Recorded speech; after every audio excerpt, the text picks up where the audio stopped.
Actually, by the time that I turned about 13, I became an atheist.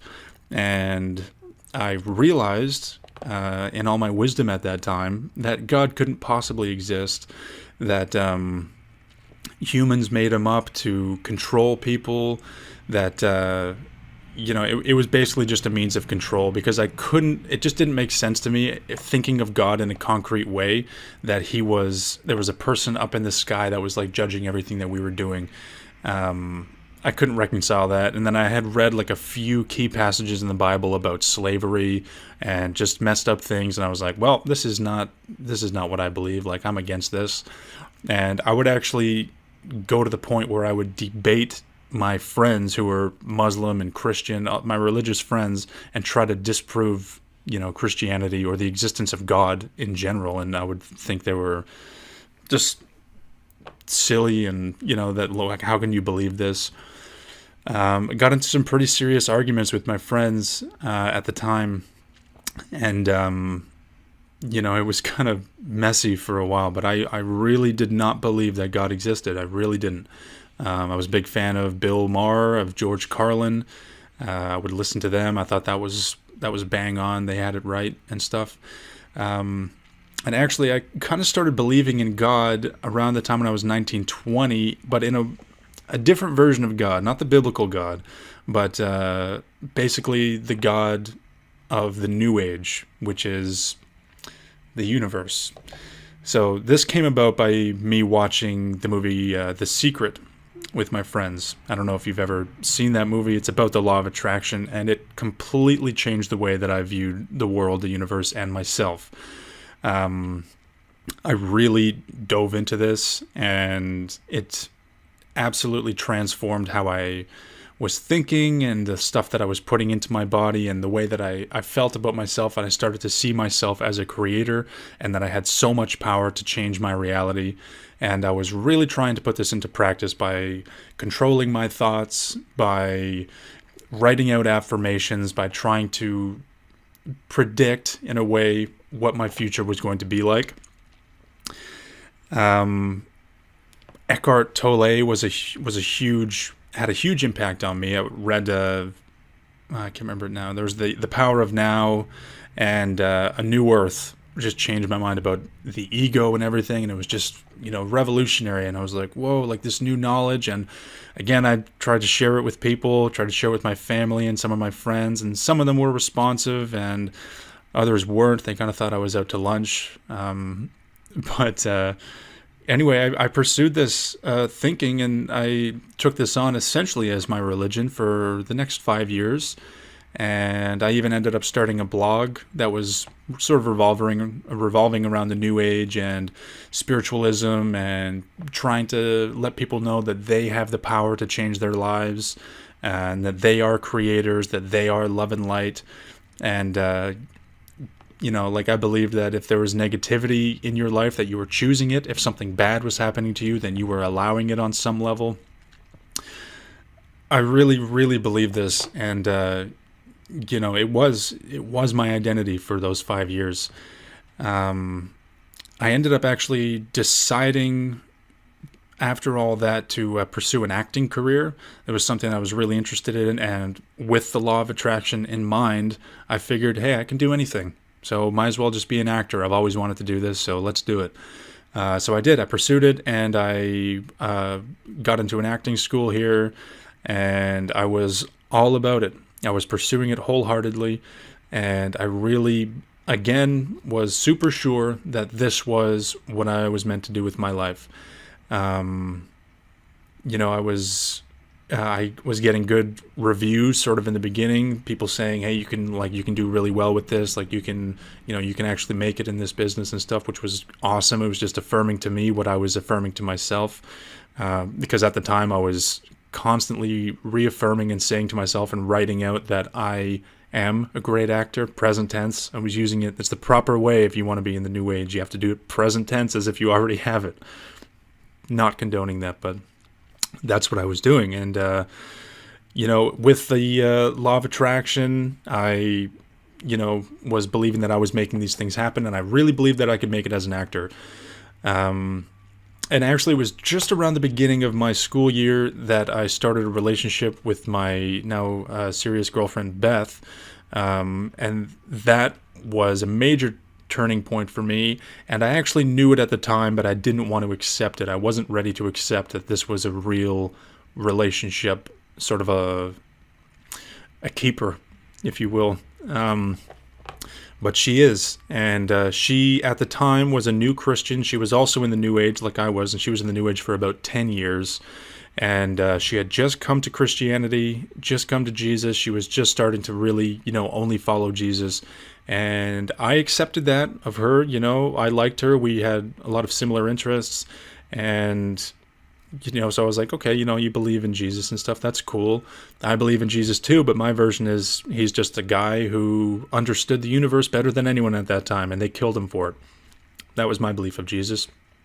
But she believed that he was the Son of God, and, she was going with the biblical version of Jesus, the actual version of Jesus. So I accepted it, and I was kind of like, okay, and I wanted to be in a relationship with her and stuff.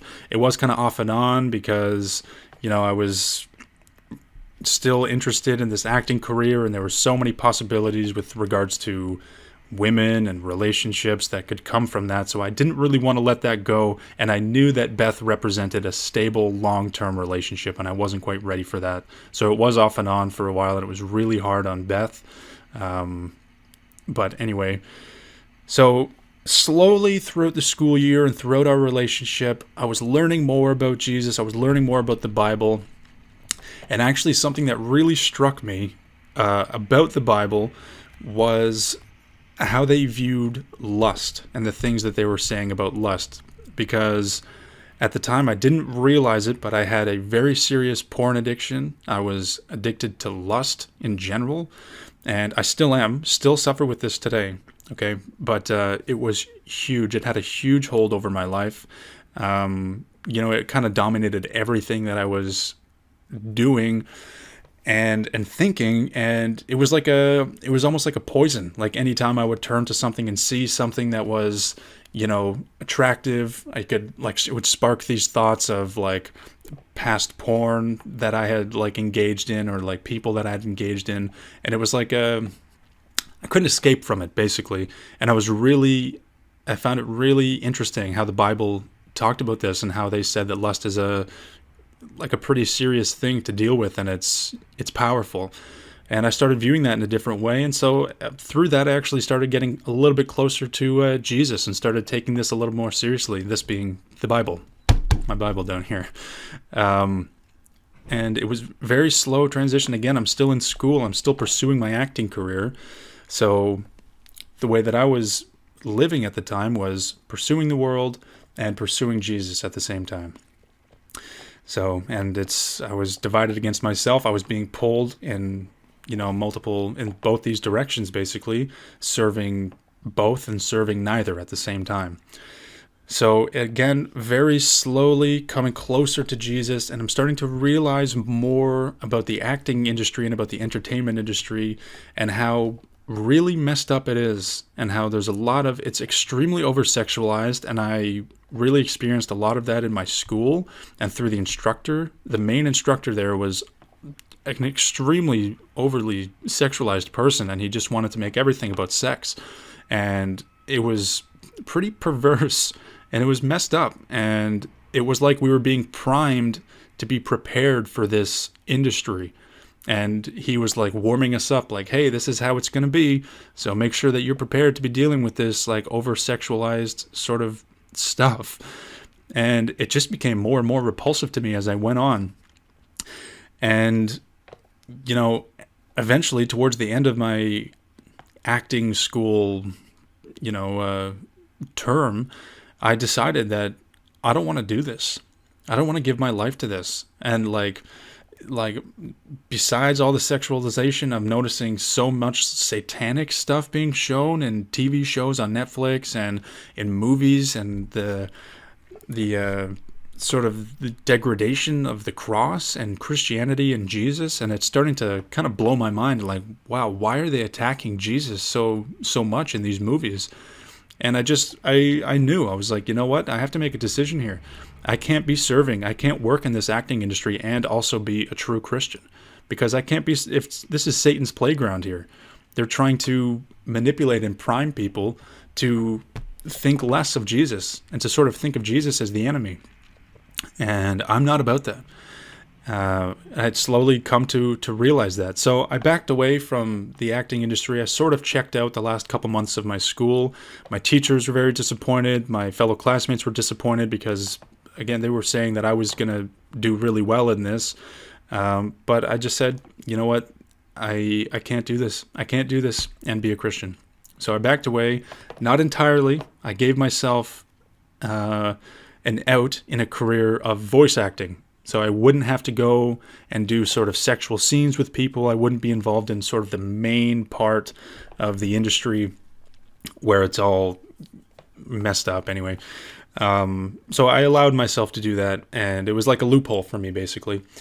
And so I pursued that for a couple months, and then again, I realized I'm serving the world and I'm trying to serve Jesus. I can't pursue my desires and pursue Jesus or God or the Bible.